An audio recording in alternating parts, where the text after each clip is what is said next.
అలికిడైతే చాలులకు ఏల మనసా కలత చెదిరిపోదా నీ బతుకు చిగురు రాదా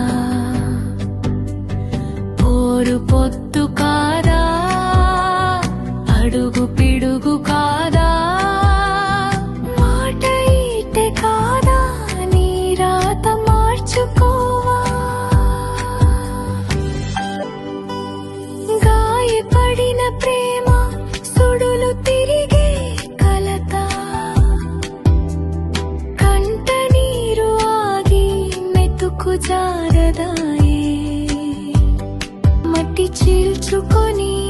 మొక్క మొలవదేదా నీరు నిప్పు కాదా కొండ పిండి కాదా అలగ ఎగిసి పడవా నీ కలలు గెలుచుకో